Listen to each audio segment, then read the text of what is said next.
In adults, the cause of hypernatremia is often evident from the history and is commonly due to unreplaced water losses, particularly in older patients with impaired mental status.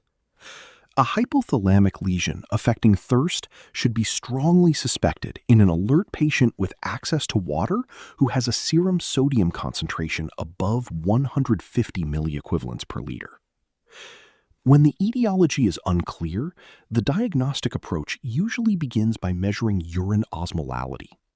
With intact hypothalamic and kidney function, urine osmolality in hypernatremia should be above 600 milliosmoles per kilogram. If urine osmolality is low or intermediate, different causes are suspected.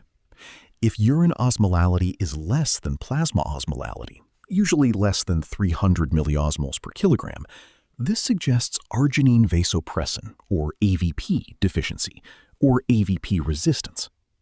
If urine osmolality is intermediate, ranging from 300 to 600 milliosmoles per kilogram, hypernatremia may be due to osmotic diuresis, or an AVP disorder. Osmotic diuresis can be assessed by total solute excretion, which is calculated as urine osmolality multiplied by daily urine volume. A value well above 1,000 milliosmoles per day suggests increased solute excretion contributing to hypernatremia. AVP deficiency versus resistance can be distinguished by measuring plasma copeptin, or by giving exogenous desmopressin and monitoring urine osmolality and volume every 30 minutes for the next 2 hours.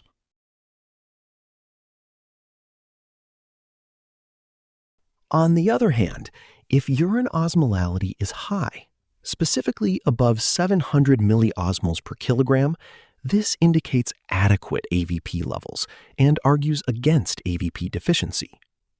If urine osmolality is above 600 milliosmoles per kilogram in a dehydrated patient, hypernatremia is most likely due to extrarenal water losses, but partial AVP deficiency or resistance remains possible. Repeat urine and plasma osmolality measurements during correction with hypotonic fluids can help identify partial AVP deficiency or resistance if the urine becomes dilute while serum sodium remains above 145 milliequivalents per liter.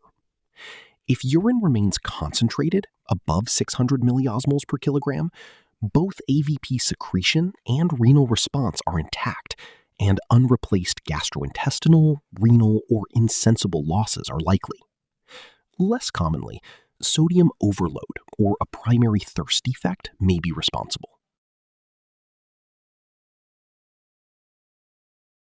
When urine osmolality is high, measuring urine sodium can also be useful.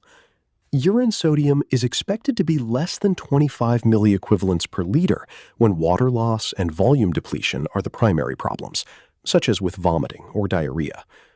A higher urine sodium does not exclude hypovolemia if urine volume is low.